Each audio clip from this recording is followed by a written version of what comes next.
Good day and welcome to this special edition of the weekly chat. Today I have a very special guest, Candice Preston from Real Stuff.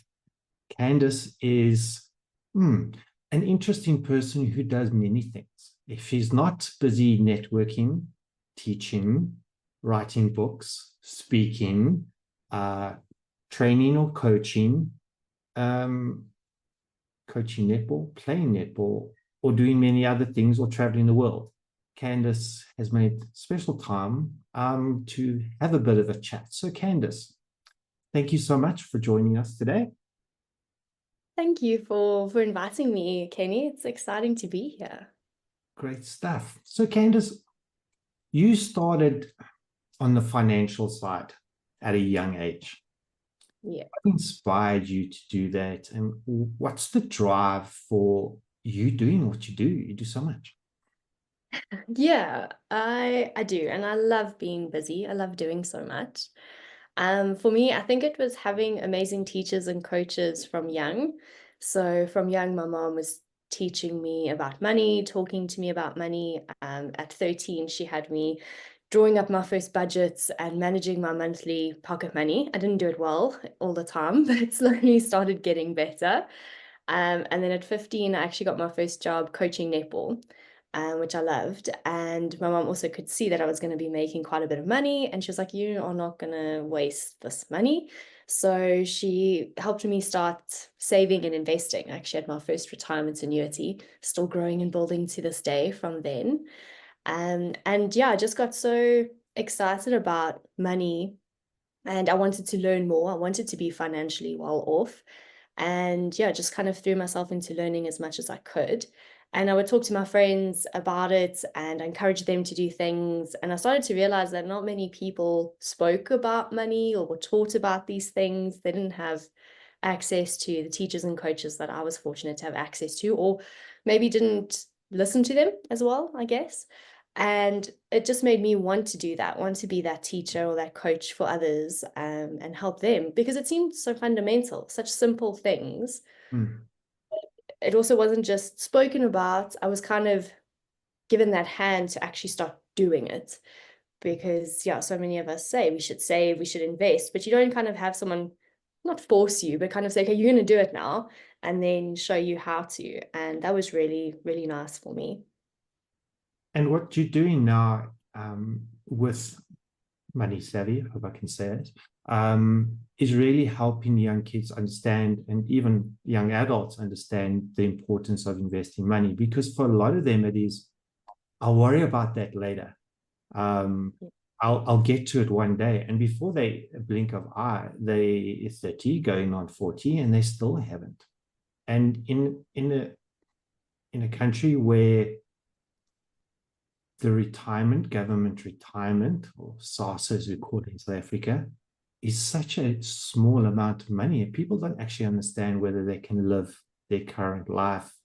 So, what is it that makes people stop at a young age and go, hold on a second, what Candace saying and doing here is really important? How do you get that across to them?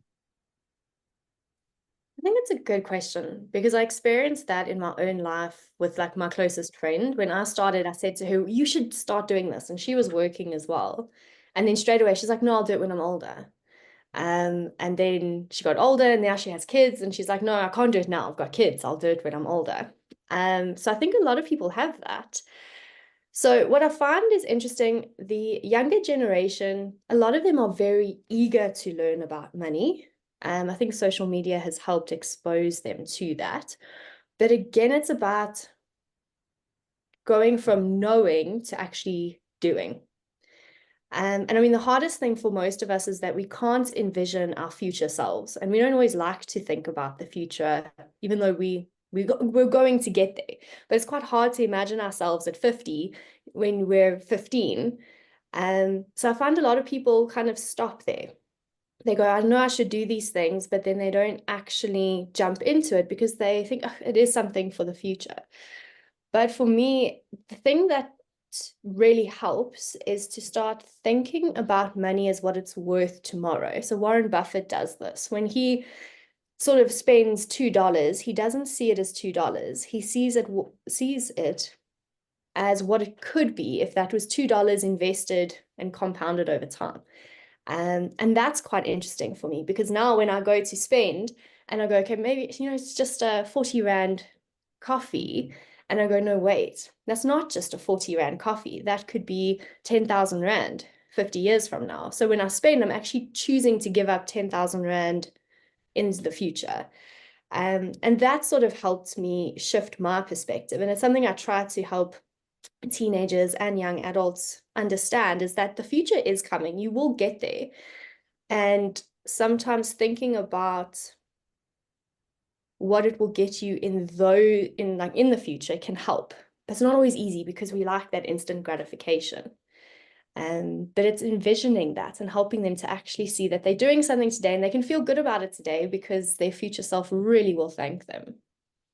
It is, I think a lot of people have that challenge about the instant gratification. And, they come up with, you only live once. I choose to spend my money now because I don't know if I'll be around tomorrow. And all of those things. And it's often, and I've seen people in the older generations turn around and go, yeah, I haven't, but I'm going to rely on my kids to look after me.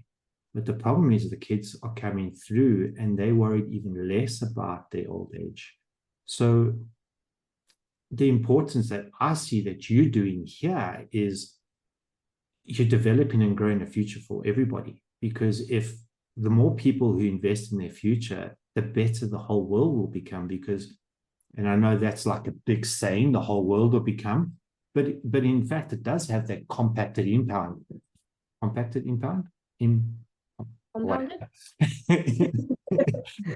It really is about that, because the more people as they get older who can't afford to support themselves, the more pressure it puts on everybody else going around, because now suddenly there's more charities having to be started, there's more fundraising having to be done, there's more government payments having to be made out, which makes the average younger person who's paying tax pay more tax. So it's this whole effect that we're all doing. And a lot of people don't get that in the actual fact that by saving money, there's tax benefits to it as well. And it's big. If you haven't invested money every year and the tax man comes along and looks, guess what? You're not getting anything back. You're going to be paying in. The more you've invested, the more chance you've got of getting anything back from the tax man each year. So a lot of people don't understand it. Anyway, I'm going off on a rant, and let's get back to you. So real stuff. What does real stuff mean? Real stuff is all about the things we always wish we had been taught, or the real stuff we need to know. I think so often we can get so distracted by all this information that comes at us and all these different things, but it's coming down to those basic things or the fundamental things that help us thrive in our lives in different ways. And that was me. I kept saying I want to connect people with the real stuff, the things that made the biggest difference in my life, and the things that if we learned and applied and implemented could make a difference. And then it sort of helps all the other stuff. But it's the real things, those little nuances that make the biggest difference. Talking about making a difference, you're an author of Unlocking Your Superpowers. Yes. Where did that book come from and why? So tell me a bit about the book. In 2017, I actually started my master's degree, and I wanted to research how life coaching impacts high school students. The idea in my head was I wanted to see if I could create a model that could be implemented into schools where kids had access to a coach, because I had seen what a positive impact it made on my own life.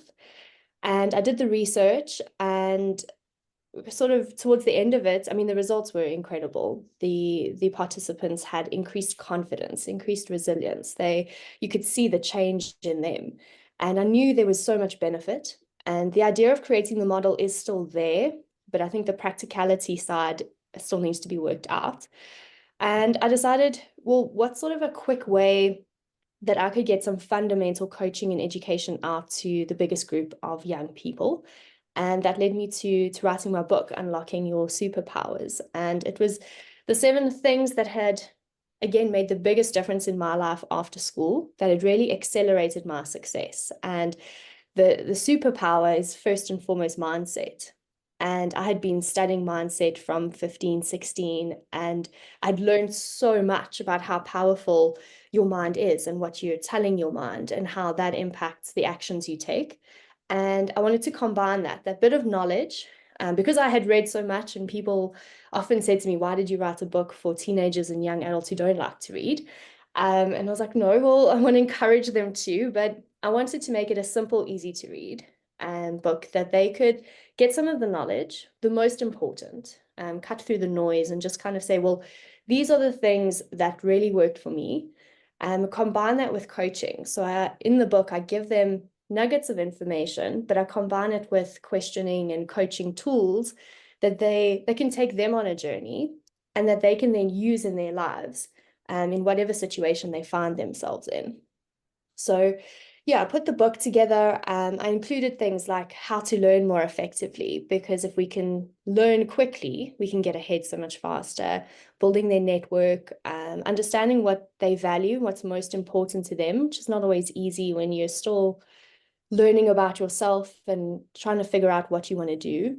And then money skills as well. So knowing how to manage their money, save and invest from as early as possible so that they feel more empowered in that.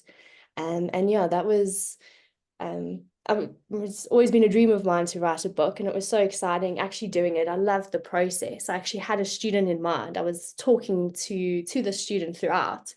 And I was like, if this person could take what I'm saying and apply it, and if this was the only thing they applied, like I just knew they would be absolutely unstoppable. So what makes you keep going? What makes you do all these things that you're doing and still have such a positive outlook and happiness? And I mean, you've been on to a number of networking groups, and yeah, we work together with me being your coach, but you always bring such a positive energy to the room and to those that you're talking to. And yeah, you've started to do some videos, and you started so allowing the world to see where you're going, and the energy that you bring to every presentation you do. Where does that come from? How do you get it out there like that? That is a very good question. Put you on the spot on that one, eh? Yeah, not an easy one to answer. I suppose I just love learning myself. So I'm constantly trying to learn, and I love listening to people and hearing their stories. And that's always been inspiration for me. I've learned from so many, and then I've tried to apply. I've always teased that I'm the best student, because I will. Like if you tell me something, I will listen, I will learn, and I will do it. And I think having seen the impact of thinking more positively, and being people's champion, like actually being there to encourage them and support them, and not in a superficial way, but in a genuine help them see what's within them. I think that's something that's always brought out that positivity. And I mean, I love seeing people transform from, I mean, from the netball field to the classroom to when I'm coaching people academically and taking them through sort of financial literacy concepts. When you see them transform, that to me, that's just the magic. That's the fire that really gets me going, because you can see how their lives are forever changed. And I could see how mine was forever changed from the teachers and coaches I had. So that's, yeah, I think that's like one of my main drivers. So part of what you do as well is working with students who seem to have what's perceived as challenges and learning abilities. How does that work, and how do you make a difference there? I think it's helping them see that there's no box, there's no label and no limits, and that being different is actually perfect and wonderful. And these challenges, which are sometimes stigmatized and seen as things that are going to hold them back, are actually not. They're just normal challenges that we all come across in different, like we come across our own different challenges. So for me, it's helping them see that those are not things to hold them back, but actually sometimes the greatest lesson that they could have that will propel them forward. And it's helping them see that and then build strategies around these things to actually achieve what they want despite that. Or I don't want to use the word despite, because for me, sometimes those challenges actually make us who we are. So it can actually be that blessing at the end of the day. But it's just helping them to not put those labels on themselves, to not limit themselves, and to see what's possible without using society's definitions, if that makes sense. Because I mean, in today's day and age, yes, the labels are there. I suppose at least the stigma isn't as bad as it was back in my day. Back in my day, you were just told you're stupid, go sit in the back of the class and we'll try to get you through school. You know, and yes, the educational system, and I don't want to go into an educational system and start tearing it apart.